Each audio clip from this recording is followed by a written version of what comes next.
recesses. Yeah. That does not work well for me when I have to be in for a long time. There's that.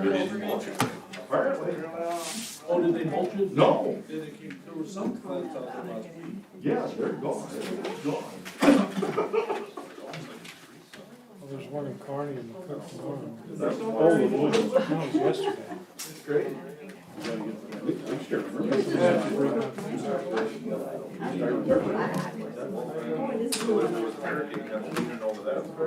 Yeah. Say the hour.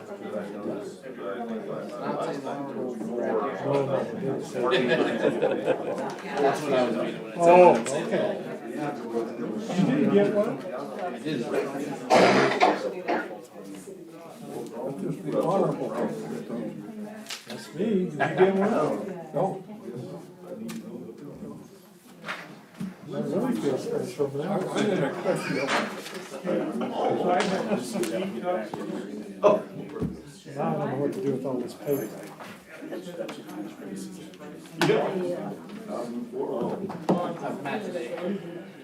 Doing well. Yeah, how are you? Good.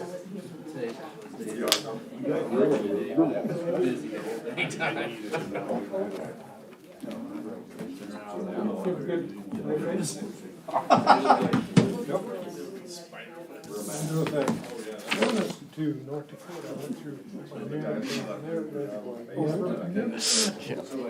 We go through. People always tell me if I don't shut this mic off, all they can hear is paper shuffle.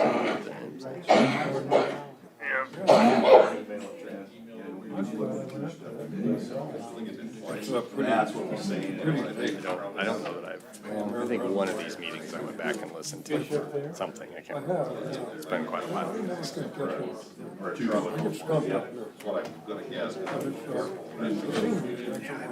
think I sound like I'm.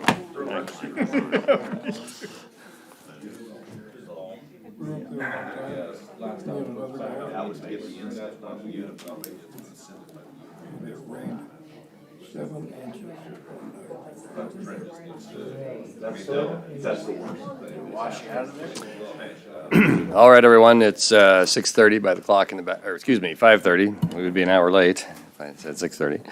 And it is Thursday, September 9th, special North Platte City Council meeting.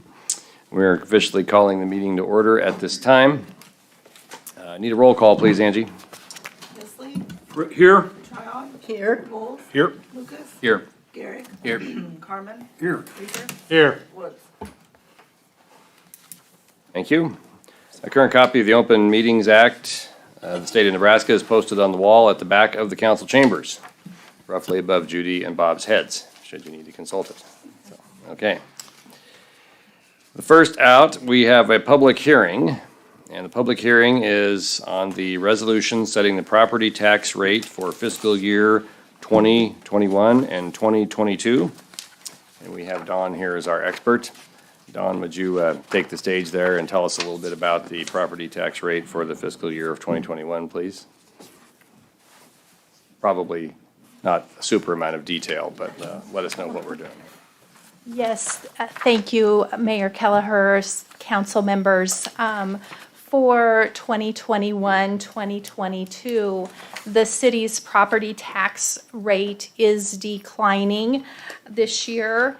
And that is due to the fact that our valuation has increased and our total tax asking has remained the same. For the percentages,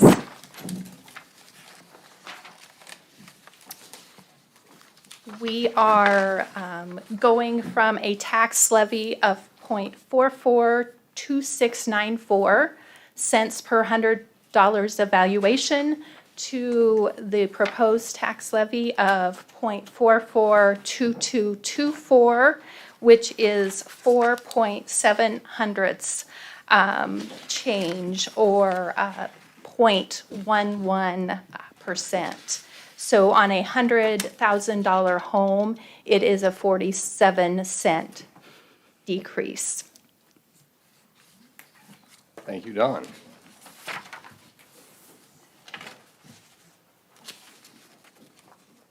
I just want to say it's hard not to make a joke about that, but At least we're going the right way. we're gonna go right on. Yeah, that's right. Yes. That's right. Okay, so we have a public hearing. Thanks, Don. Do we have anyone from the public who would like to make a comment or ask a question?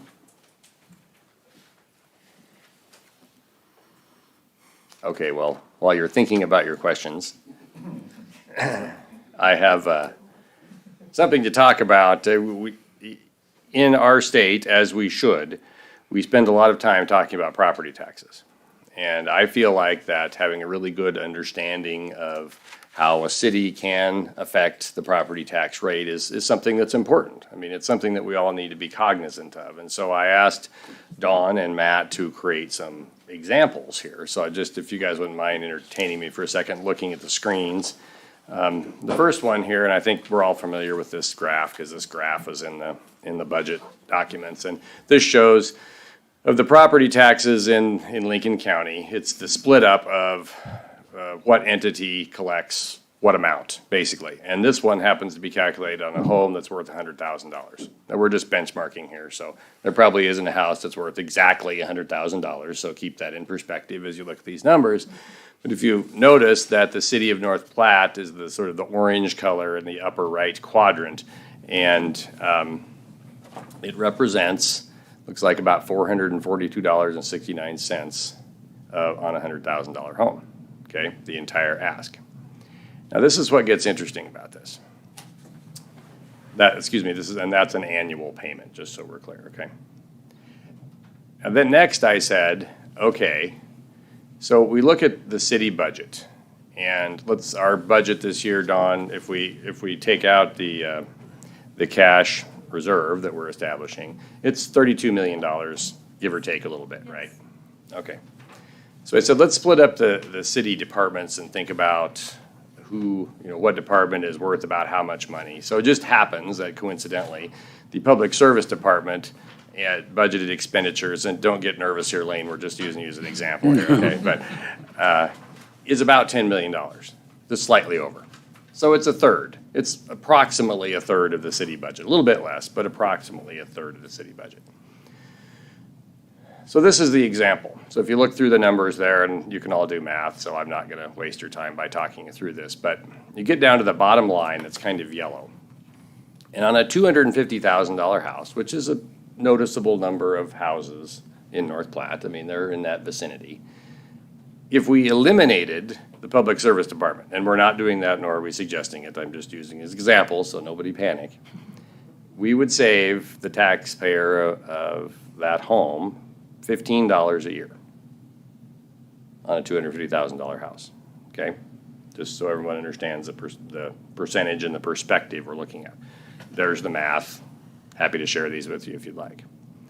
The next example is the same calculation, same scenario, but it's calculated on a $100,000 home. You can see that if you look at the bottom yellow line there. It's on a $100,000 valuation. So it's $6 for a $100,000 valuation. So when you think about it like this.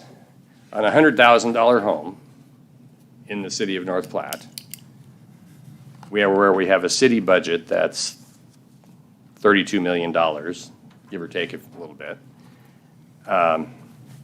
We triple that number. So if we completely eliminated the property taxes for the city of North Platte, we would save $100,000. Someone who owns a home that's worth $100,000, we'd save them $18 a year. Just some perspective on the importance of what we do. As we cut, we don't add a lot to the bottom line of a homeowner, we the city. Which is why, in my opinion, as we work through future budgets and do things, it is best for our citizens that we concentrate on doing things that bring in revenue from things like sales taxes that are the choice of people to spend.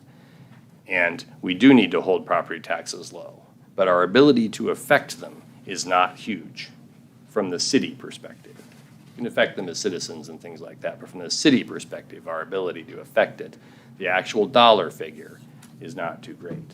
Obviously, if you own lots of properties and, your figures are much, much greater than this, but on a per property basis, we're talking about relatively small dollars. And that's why you hear me talk about we need to be concentrating on bringing more business to town and bringing more things so we generate revenue from things that people want to spend money on, like sales tax and things like that, and we're not dinging them on the property tax side. But I thought it would be good to have some really practical examples just as a perspective before we begin tonight's discussion.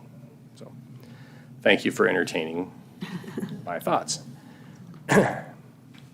With that, I am not the expert in these numbers. I will not try to deny that for a second, but we do have Dawn, who is the expert sitting here, and she'll be happy to answer any questions about those slides that anyone might have with my assistance.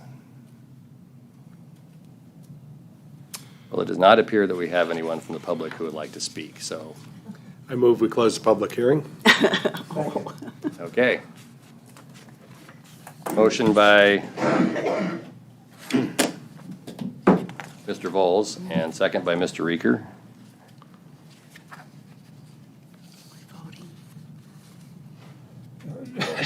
We're having a small video problem.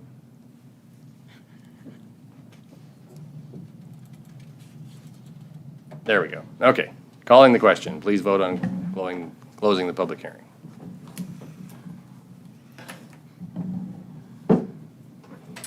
Public hearing is now closed. Now we are moving on to number 1. Resolution setting the property tax rate for fiscal year 2021-2022. That was the public hearing. So now we're on number 2. Okay, excuse me. To do number 1. Yeah, we We don't need to do number 1 then, that was just. Down below. Oh, I got you, okay, sorry.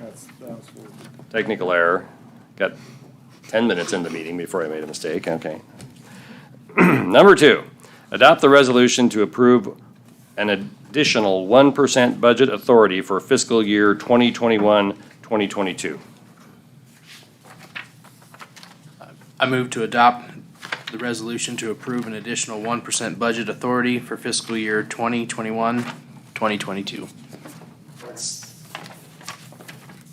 Motion Garrick, second Carmen. Any discussion on item number 2?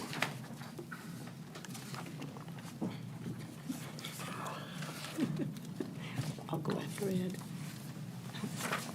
Do you have a comment, Mr. Regan? Well, I don't know that I have a comment so much as I have some questions about that. Okay, So if we increase the budget authority by that additional 1%, it seems to me that that automatically raises our budget for next year. In other words, it sets a different floor for our budget for next year. Am I understanding that correctly? Dawn, you want to take that one? So we. If I'm explaining my question properly? One of the items that we are required to remain in compliance with is called a lid limit. And so the additional 1% does increase our restricted funds authority by that 1% from the base limitation of 1.5%. So it does increase the floor for purposes of the lid calculation. However, it does not change any of the numbers in our budget documents. So next year when we budget, and let's presume for a moment that we utilize that additional authority.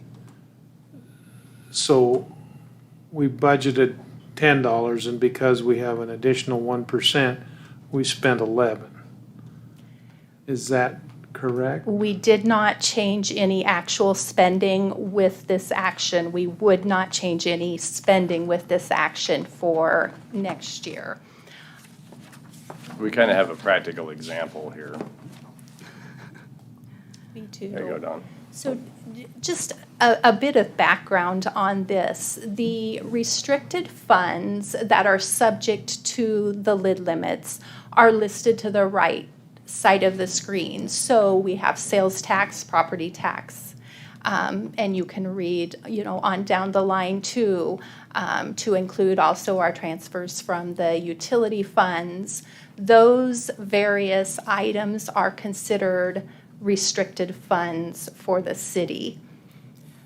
Mayor, if you don't mind, thank you. So Sorry, Don. Yes. All of which are revenue, right? that's correct. All of those items are revenues.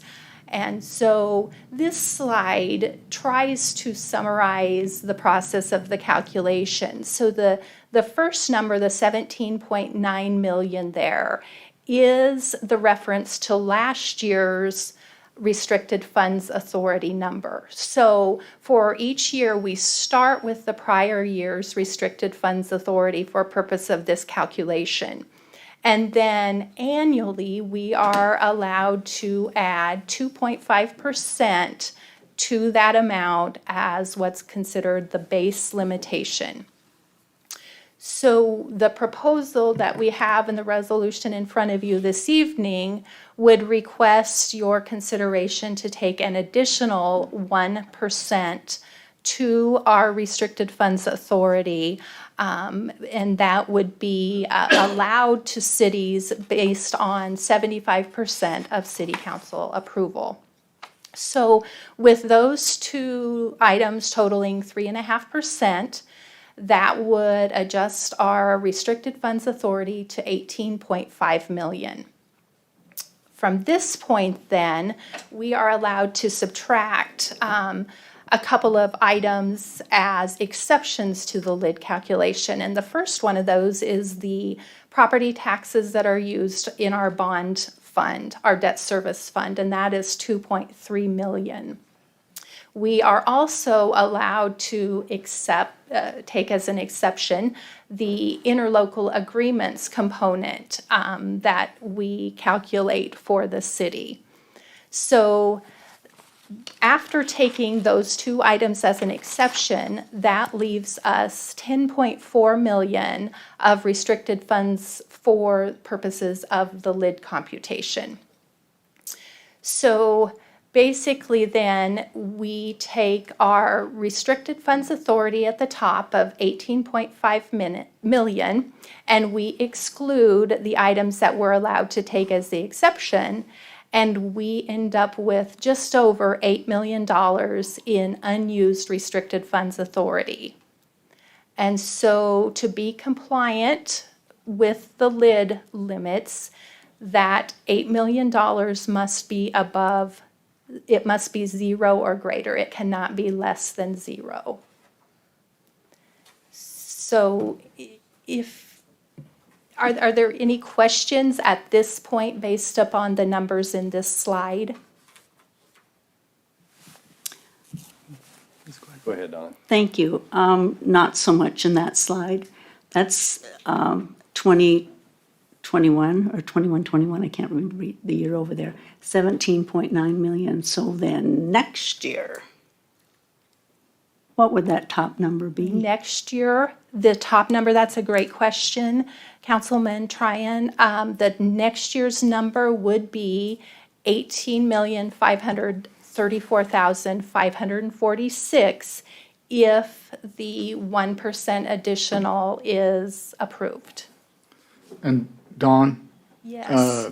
that 18,534,000 that would start next year, that's how much revenue we could take in. That is how much, yes, that would be our limit if we had no lid exceptions. Yes. So this lid is purely a revenue lid, just to be perfectly clear. It doesn't have anything to do with taxes, mill levy, none of that. It's all about how much revenue the city can receive, and then what gets reversed, and we'll show you a couple more slides, what provides us some flexibility are the bonded indebtedness and the interlocal agreements that comes off of that $18 million. Ready? Yes. I've got a skull that's about 2 inches thick, so bear with me. I feel bad. So if I understand this correctly, then if we get to $18 million in revenue, we stop collecting sales tax because we're not able to collect any more money? I'm confused. No, well, we would in order to be compliant next year. We would not be able to collect any more restricted funds to include the items that we previously referenced, property taxes, sales taxes, state revenues from the state.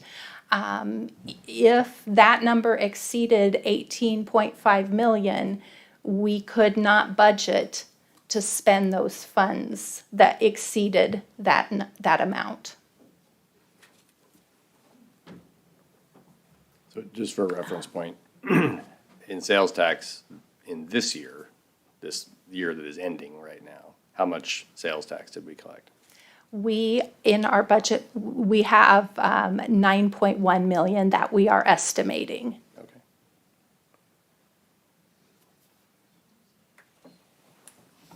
So Brandon's question's a good one. In the event that there's the amount of development we're hoping for in North Platte, that's really what we're striving for with the 1% lid increase is if we have another $8 million, if we doubled our sales tax intake, as an example, we would be bound up in this example. That's doubling our sales tax, which is, quite a goal to strive for. Are you ready for the next slide? So if we don't, I'm down to an inch and a half, That's right, go so ahead, go ahead. bear with me. So if we don't approve this, and we have additional expenses, how do we pay for them if we don't have the budgeting authority to receive those funds? Based on this year's budget, we would be in compliance with this regardless of whether we approve the 1% or not. The request for the additional 1% would be for future growth potential, and they would provide us with the ability to raise those revenues, which then would in turn impact our ability to budget expenditures because our budget does need to balance. But this particular limit is revenue-based. So what would happen if we were to go over the 18,534? Would that revenue just sit there and we could budget the next year and we just wouldn't have the ability to budget Yes, that? Gotcha. that is my understanding. Gotcha. Yes. Don, does that then carry forward? Is that why it's important if a town is experiencing growth to get on a pattern of this? Because it, in essence, in 1 or 2 years may not be that life-changing, but if you did it 5 or 6 years in a row, it becomes a big deal? That is correct. Okay. Yes, that number at the top, that 18.5 carries to next year to start the calculation for next year. And as we add the base limitation and potential of 1%, that continues to increase Okay. year over year. So if we choose not to vote for the lid increase, what expenditures do you anticipate that you may need, Matt, for that additional revenue? What types of monies do you think are gonna need to be spent that are gonna require additional income? I don't anticipate any in the next year, likely not even in the next 2 years. This is long-term planning. So taking the 1% now plans us for the long-term future, 10 years plus. I lost my train of thought. I mean, that's purely what we're striving for here is the expectation that the city is going to grow. We may need additional policemen, firemen, as the community grows. Obviously, we have expenditures that are already out there that if we had this kind of revenue, we could spend the money on. Infrastructure is a good example, streets and water and sewer. You know, we're old, especially in water, and our streets, I think everybody in the whole community is aware of. So, I mean, if we had this kind of revenue coming in, we would be able to. And then the developments with considering sustainable beef potentially, casino potentially, there'll be more revenue generated, which is why we're proposing that 1% this year. And Dawn, correct me if I misstated anything. That's absolutely correct. It is planning for the future. If I may, Mayor Keller, you know, what I'm getting here, this is a restriction on revenue. So we could have increased tax revenues, we could only spend so much, that rest of that money's gonna stay in Lincoln, because they collect the tax. I'm just gonna tell you, somebody else is gonna grab that money.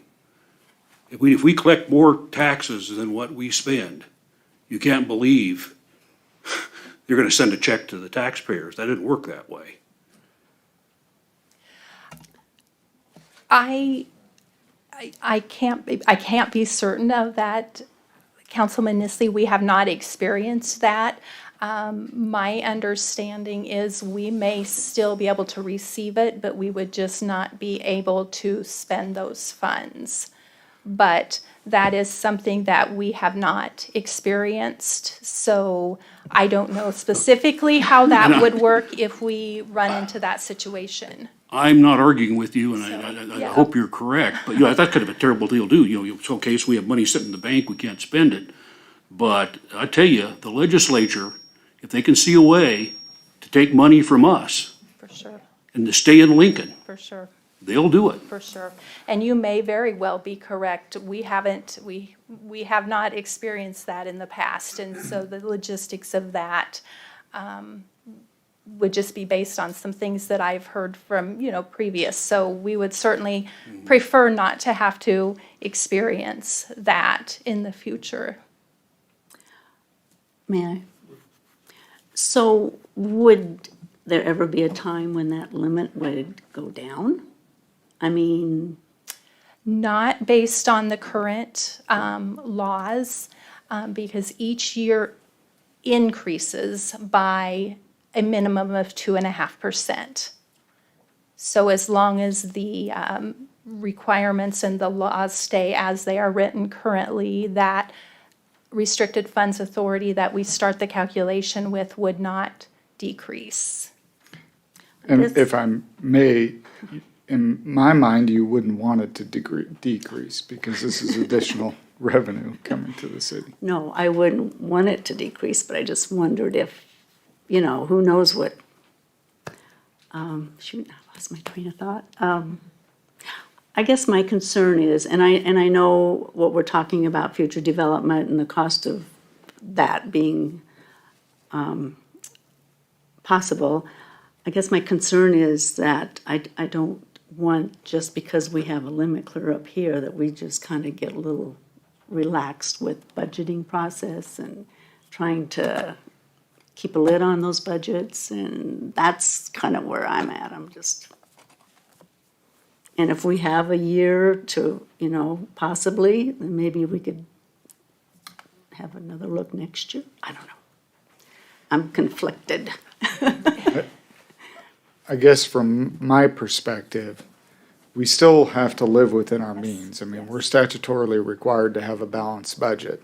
This doesn't affect the budgeting process in any way. This allows us to accept a 1% greater amount in revenue, restricted funds revenue, than we have historically. But it doesn't affect the budgeting process. We still have to live within the resources that are available to us. I think the simple way to think about it is you can't use the additional $179,000, et cetera, unless it's made. It's that simple. So if we don't have the money, there would be no way to spend it. It's that Right. simple. Well, I understand that. I just don't want this all this money coming in and then like, oh, well, we've got all this money and here's our budget limit, that's my concern. Well, with growth comes expenses though also, and if we're growing like crazy, we're gonna wanna keep up with those expenses and things of that nature, so that's important to have that ability.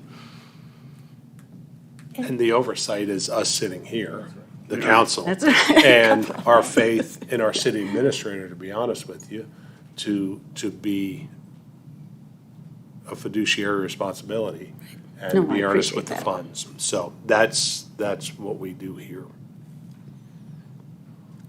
Well, if I could make a comment there regarding what Mr. Bolts said, you know, I'm just so pleased that we're in the process of certifying a budget that's actually gone down. I mean, this is kind of unheard of, and I want to take my hat off to the administrator and the mayor and all of the people that work for you, because, I mean, this just doesn't happen. So, thank you. I'm not sure that I understand all this yet, but thank you. We have more slides if you'd like. You do? Okay. Go ahead. Yeah, let's see them. Okay, you ready, Don? I am. Okay. Thank you. Okay, the reason we wanted to provide this slide is just to illustrate over the years, one of the areas of this calculation that has challenged us a little bit, and we've asked questions several times, and that has to do with how we calculate the exception that we get to take for our interlocal agreements. And so we just wanted to share and point this out. The current amount that we take as an exception for those agreements is just over $9.6 million. So if for some reason things changed in the future, or if the guidance that we receive relative to how we calculate that figure changes, we could potentially lose some of that exception. So if we were to have worst case scenario and lose 100% of that exception, we would actually be out of compliance with the lid by $1.55 million at that point. So we feel it's very important to make sure to share that. Again, just historically, from my perspective, it's not crystal clear how we derive the numbers that we use in that exception amount for interlocals. So the likelihood of 100% of those being removed from eligibility, I would say, would be slim, again, based on the current law. But if that would change by the legislature in the future, we potentially could lose that exception, which would mean at that point we do have a challenge meeting current budget numbers and budget needs at that point. Dawn, we've been using this practice for approximately how many years? Ballpark. Approximately, well, at least 13, Okay. and I believe prior to that as well. Okay. Thank you. Any questions on this slide, folks? I think we have one more, don't we? We do. Okay. There we go. This slide provides to you the amount that we could reduce our interlocal agreement exception by and still be compliant. Even though the number there as our unused restricted funds authority would become 0 if 16% of our interlocal exception was removed, we would still be compliant because we are not less than 0 for that unused restricted funds authority. So we did, want to share as well that we could lose a piece of the interlocal exception and still remain compliant. So basically we have about $8 million of room, if you will, for this calculation And obviously, the numbers change a little over time, but is that kind of the normal percentage that you've seen over the last several years? It has been. Okay. It has been. That interlocal exception number has remained very similar. Any questions on this one? Okay, the screen is now black. Okay, while we have Dawn here, do we have any more questions on this subject for her? This Has is, it- oh, no, please go ahead. Go ahead now. A question, has it, in your memory, has it ever failed to receive the vote to raise it at 1%? In my memory, council has never been requested to take the additional 1%. That is not something that we've done since about at least the 2008 timeframe. So this action is a new action that we're requesting, at least in the recent history. Well, no wonder we don't understand it, huh? Correct. Now, is that a testament to how well with all the businesses that are interested in moving here and all the growth, potential growth that might be happening? I would say yes, it absolutely is. We have seen an inordinate amount of potential activity based on that same period of history. Mr. Lucas? This is a subject I've been trying to understand. This has been a kind of an audit ding or a suggestion by the auditors, I think, or this has been a topic in the audit presentations ever since I've been on the council. And I think their suggestion has been, well, why wouldn't you do this? Because all it is altering the incline rate of your lid under state law, which is separating yourself more from the state, telling you what to do and how to maneuver your accounting, I think, at the end of the day. But I think the issue is it can be politically unpopular to pass it because people don't understand it. Because all you are is you're moving the incline rate of the lid for revenue. And I think historically, if people either don't understand it or they're worried about what it says on the headlines of the newspaper on this issue, then they've been apprehensive to pursue this. But to me, it's silly not to move your compliance matrix away from you and then manage your city like you want to manage your city. And I think that's generally been the suggestion of the auditors, right? Is that why not give yourself more flexibility on it? Is that right? It has been definitely here in the with our recent audits, Councilman Lucas, yes.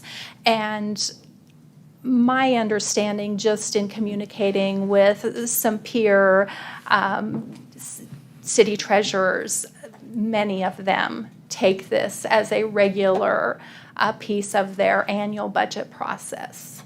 Right. And then I suppose I'm sure the argument the other way is, well, if you move your lid up, you're going to be more apt to be less prudent with spending and whatnot, I suppose is the argument both ways. Personally, I'd like to keep the forces that are not under our control that tell us where our lids are more separated if we have that option. But I do understand the argument the other way too. Keller, I got a comment too. The economic forces drive it. That is, if the sales tax increase, there's money there. If there's no increase in the sales tax, there's no money there. And then why would you collect tax and then you can't spend it? And number two, I'm telling you, it's going to go to Lincoln. And they'll be more than happy to take it. I can guarantee that. I don't disagree with you at all on that, Mr. Nisley. They can find a way.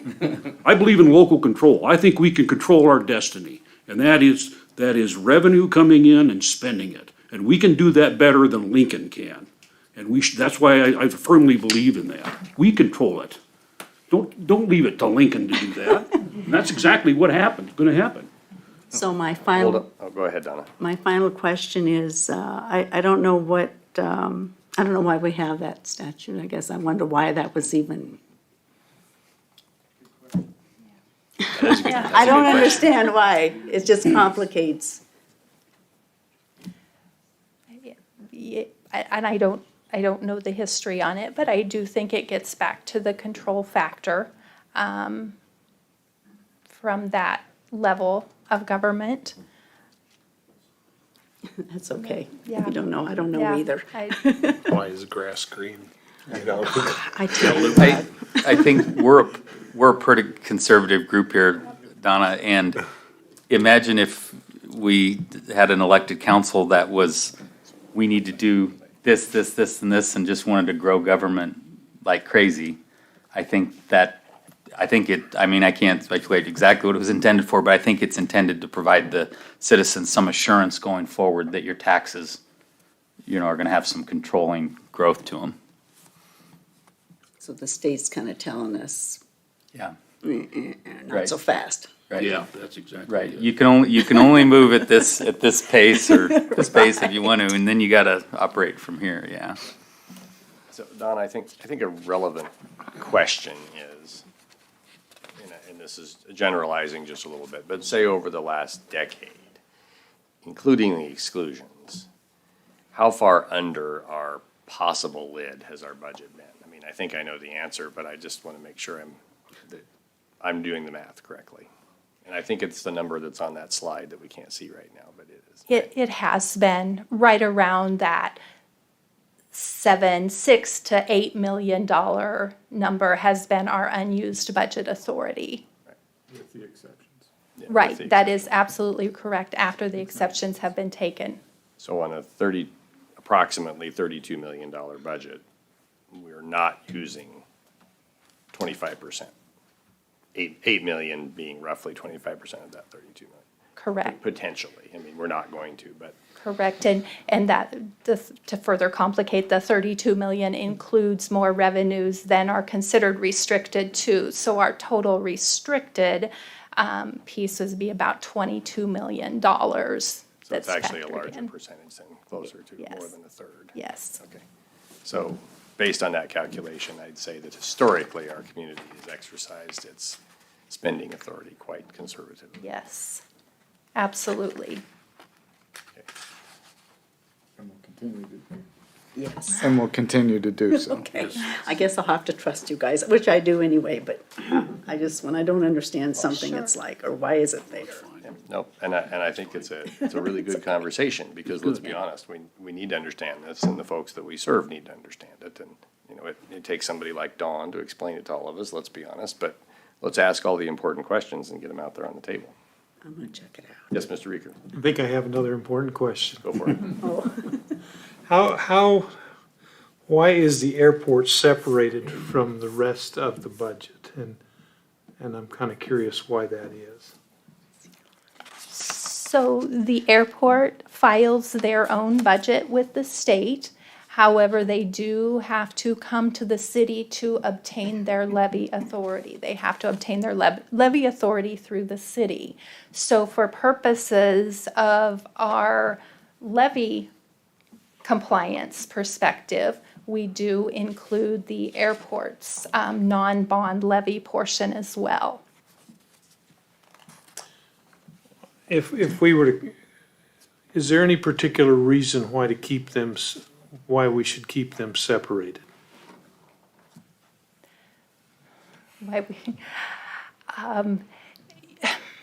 I don't know that there is a particular reason that we do. Historically, that has been the way that the city and the airport have worked together.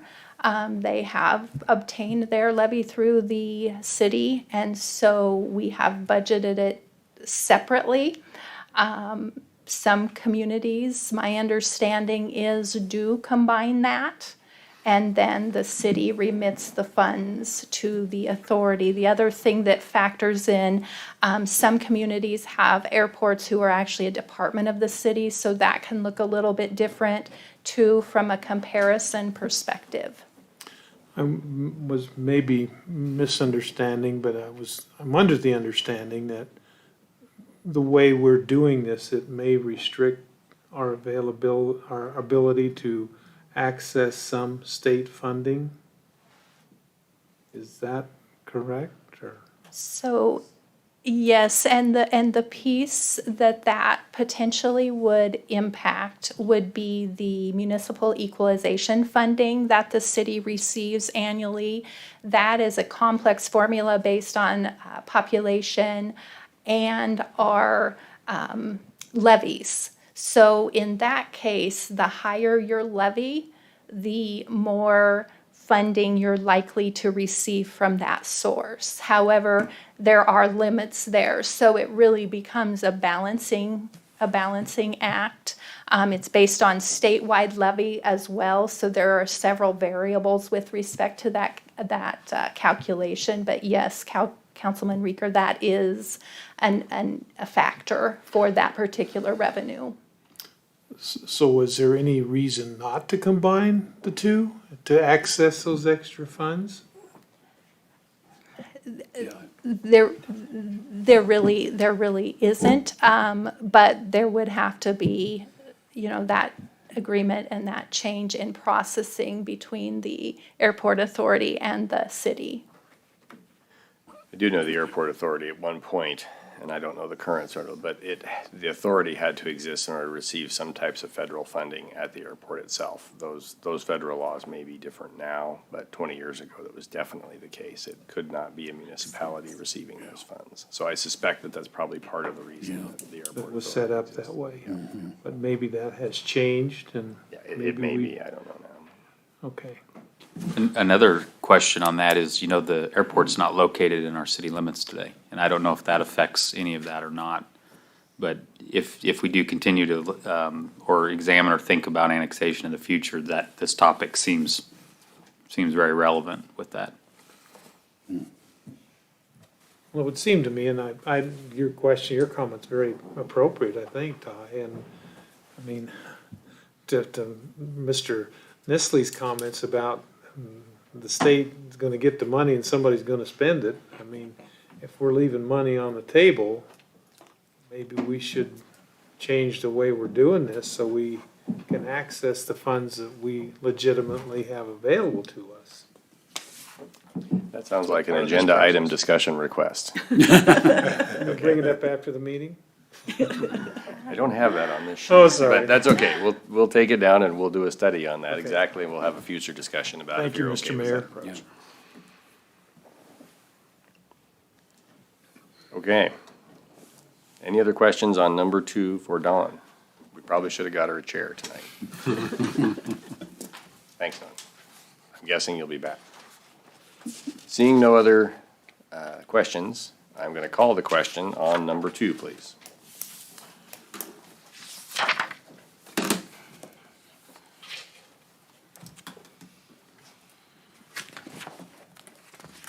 Number 2 has passed.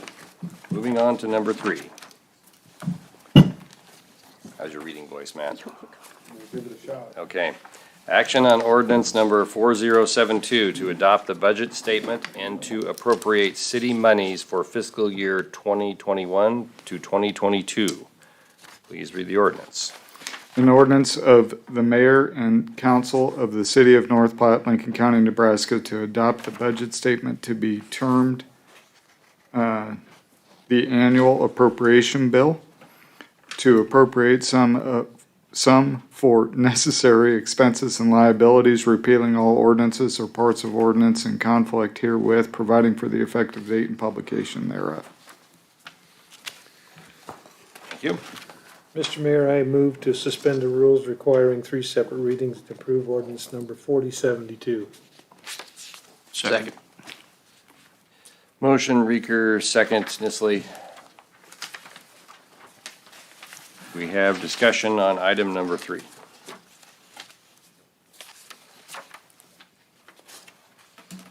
Seeing none, calling the question on item number 3. Item number 3 has passed. Moving on to item number 4. Adopt the resolution setting the property tax rate for fiscal year 2021 through 2022. So in item number 1 of this meeting, we set the rate with the resolution, and in this item, theoretically, we would adopt it if it passes. So just so we're clear and everything.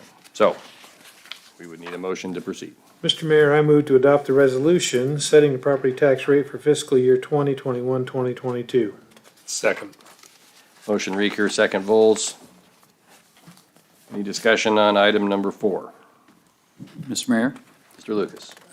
Just maybe a technical question, then I've got a secondary question. But we didn't vote on item number 1. Was that just a public hearing? Is That that was a correct? public hearing. Okay, make sure of that. Second, regarding the levy related to debt service.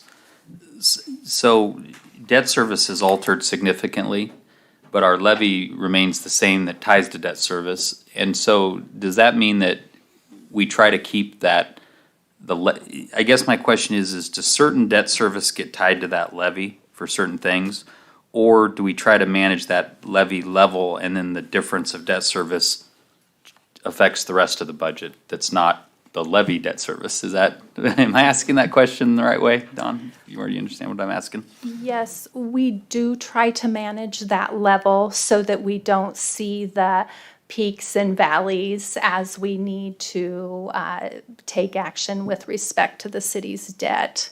Okay, so the fluctuations of debt service then will shift out of the property tax side more into the other, towards the other sources of revenue? So the amount for our bond levy will go to the debt service fund.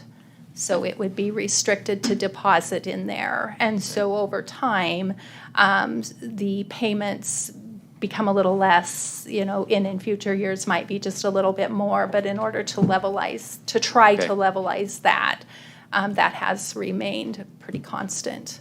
Okay, thank you.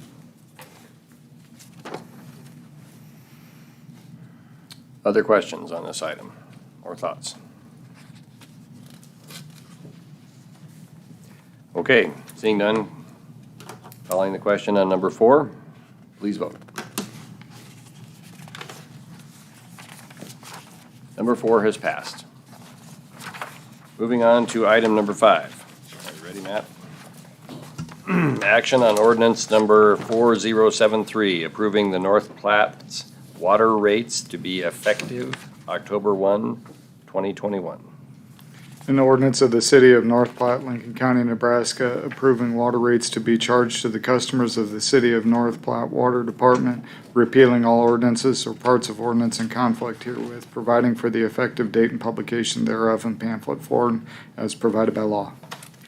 I move to suspend the rules requiring 3 separate readings and to approve ordinance number 4073. Second. Motion Garrick, second Reeker. We have discussion on item number 5.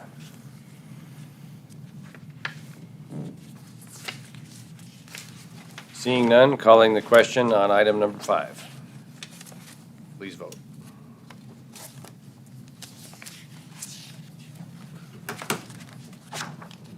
Item number 5 is passed. Moving on to item number 6. Action on ordinance number 4074, approving North Platte's wastewater rates to be effective October 1, 2021. Mr. Kibben. An ordinance of the City of North Platte, Lincoln County, Nebraska, approving wastewater rates to be charged to the customers of the City of North Platte Sewer Department, repealing all ordinances or parts of ordinance in conflict herewith, providing for the effective date and publication thereof in pamphlet form as provided by law. Mr. Mayor, I move to suspend the rules requiring 3 separate readings and to approve ordinance number 4074. Second. Motion Reeker, second Nisley. Any discussion on item number 6? Mr. Mayor, question. Where we have a pending potential project that would be a very large wastewater user, do you guys feel that our schedule well contemplates that, or I guess I'm just interested in any thought process with this, with that potentially looming out there? Mayor Kelleher, Councilman Lucas, I'll take a stab, and if Lane would join me at the podium. From my perspective, I think what Lane and I targeted was a slow but steady increase in rates over a longer period of time rather than large rate increase. I will say that when we propose these rates, most of how we're going to manage the wastewater from the potential development, sustainable beef, is through our existing lagoons. And we're planning to attempt to minimize the impact on the wastewater treatment facility. So that's kind of the philosophy. We do know that there's some pretty significant maintenance or enhancements that needed to happen at the plant in the next 6 years. Those happen regardless of whether or not sustainable beef exists. Do you have anything to add, Lynn? Yes, and basically that's something we'll just continue to evaluate as we go forward, and, you know, we'll just look at what increases are needed, but I agree with Matt, we're trying to do something, you know, minor ones instead of major ones. I think back in 2003, before the plant was built, there was like a 15 or 18% increase one of those years, and we're hoping to avoid those and have some more modest increases. And just to address real quick, both the water and sewer rates and looking at, where we stand in relation to our peers, I went out to their websites and looked at Ogallala, McCook, Gothenburg, Kearney, Grand Island, Scottsbluff, Norfolk, Columbus, and Holdridge, and took basically an average residential customer uses 5,000 gallons a year or a month on water and wastewater. And so I use that as a baseline. And with this increase, the average for all of those cities is $55, with the largest rate being almost $74 at Scottsbluff, Kearney being the lowest at $40. Our rate with these increases would be right at $45, and that's with our increase. And I'm guessing most of those cities will have an increase at their budget time also, so that actual average would go up. Only 2 cities with this increase are less than us. If we look at their rates probably going up, we would actually be the second lowest of these without with them having increases as well. So, you know, we're trying to be very conscious of our customers and how it impacts their bills, but we also are looking at what we're going to need for infrastructure in the future. As Matt mentioned earlier, many of our pipes in the ground in our water and wastewater system are 100+ years old. There's going to need some replacing there and the wastewater plant, and so we're trying to have minimal impacts on the customer year by year, but also looking at what we're going to need to sustain our system and keep it operational. Thank you. Thanks, Lane.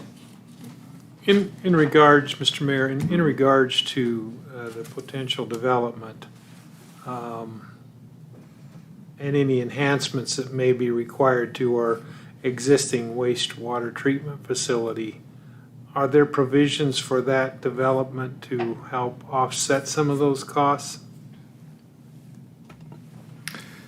The project is being tasked, if the TIF component of the project were to pass, the improvements that are necessary for the project to exist, i.e. a monitoring and testing station coming out of the wastewater treatment plant into the lagoon so we know what the impact of the lagoons are. That would be paid for with the TIF proceeds. And the same would be true if wastewater exited the lagoons into the wastewater treatment plant. If there's a lift station that would need to be built there, that lift station would be constructed with TIF proceeds. But the actual enhancements to the plant itself, at least from my perspective, we're close to a 20-year-old plant. It would be hard-pressed for me to put the burden of improving our existing wastewater treatment plant on the new development. And I presume in this system, however it's going to be devised, that there's going to be a scale. The more wastewater that goes through our plant, the more money they're going to pay us to process it. Mayor Keller, Councilman Reeker, that is correct. If I may, Councilman Reeker, there's also already in our existing rate structure that we have for industries, if they have higher BODs, heavy metal concentrations and things that are monitored, that there are surcharges that they pay already. Some of our existing industries pay those when they have spikes and those things that do affect our plant, and those rates would affect, any business coming in if they have things that are going to be out of the ordinary for wastewater, and so those rates are to address those, and that would certainly apply to this project as well. Thank you. Other questions or thoughts? Seeing none, calling the question on number 6. Please vote.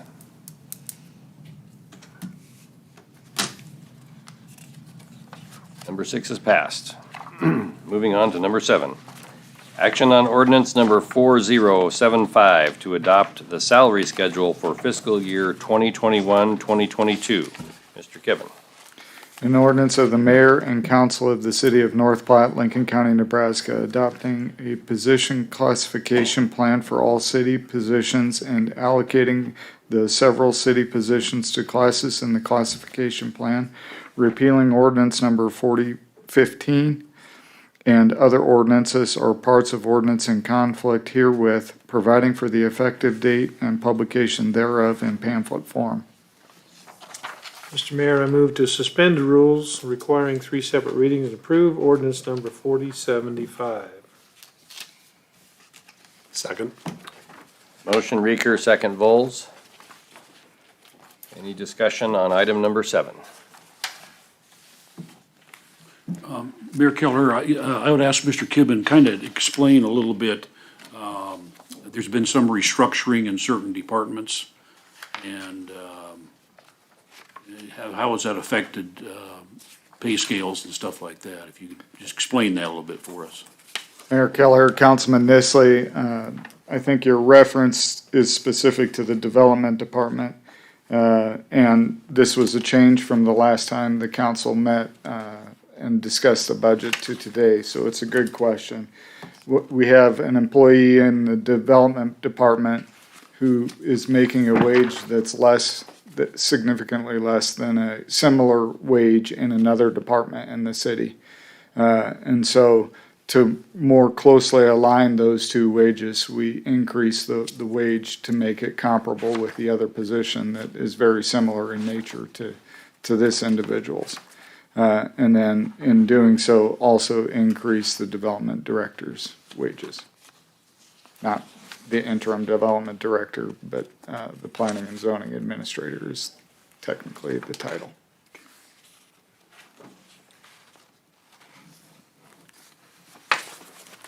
Mr. Lucas, go ahead. How, we did wage comparability studies, was that 3 years ago? I don't know, sometimes things that I think were 1 year ago were like 4 years ago and vice versa. Was that 3 to 4 years ago, or was that the last one? And what's your outlook for looking at, the world I think is really rapidly evolving, so what I'm getting at is probably what are we doing to look at comparability, and what are your plans for that with other communities? Let me take that one. We're going to initiate a comparability study in the very near future, before the end of this year. Excuse me, before the end of the calendar year, just to be clear. Great. And I think the last one that was done was looking at both benefit and wage, and some of the trying to get apples to apples on it. Is that the normal approach that's taken? Yes, yeah, there will be we have yet to find a firm to do this exactly, but we just, understood the need here in the last few weeks, and we'll go to the point of evaluating job descriptions as compared to salaries, which is a bit more extensive than some comparability studies. This is just Brandon's opinion, but I think that this is a good time to do that, and it's probably needed to be done for quite some time. Well, and my opinion on that is it's really important, and this isn't a criticism looking backwards at all, but we are in a world today where labor is extremely volatile. And I think whether it's business, city, government, or whatever type of entity, nonprofit, that this should be a very important focus. And then that also translates into, do you have too many or too little FTEs, because we all have to live within our budget too, and what are the most important benefits and what are not. But I just see that as a tremendous priority, so I appreciate you guys being ahead of that already. Mayor Keller, members of council, there was a handout. The human resources and benefits technician was a position that we budgeted, and we had talked about it previously. However, we had not updated the salary schedule to include that position. So that's what's before you, is the wage scale for that position.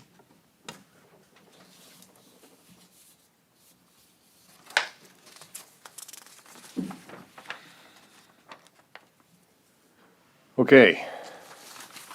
We're down to the last item, everyone. Do we have any more questions or discussion?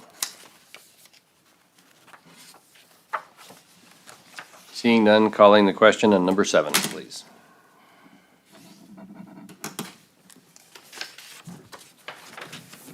Item number 7 passes. Mr. Reeker? Mr. Mayor, I move that we adjourn. Second. Motion Reeker, second Garrick. Calling the question on adjournment. Please vote. I just want to say something first, may I? Have we already had a second? I'll give you 1 minute. Go Oh, for it. thank you, thank you, thank you. I just want to make a comment. I wasn't here for the work session on the budget, and in the budget, there was money allocated for canine vehicle. And I would really like for the police department to maybe enter into an interlocal agreement, because according to the newspaper, there's 2 dogs at the sheriff's office, 2 dogs at the state patrol, and so I'm questioning that. I just want to go on record, okay? The money's there. The other thing I want to say is I just want to say a big thank you to all the employees, the managers, and the administration for really holding the line on our budget. I'm impressed, and I am very thankful for that. Thank you for the minute. You're welcome. Please finish the vote. The meeting is adjourned. Thank you, I everyone. didn't know when I was going to get that in. Thanks, Donna. Kind of wondering if the Ray study will include the council members' pay. Oh, Ed. I was hoping that was on the updated page. Me too, that's what I was hoping. You know, they might give us a decrease, Ed. I gave you guys an opportunity. Yeah, that was yours. I love this so much, I do it for free.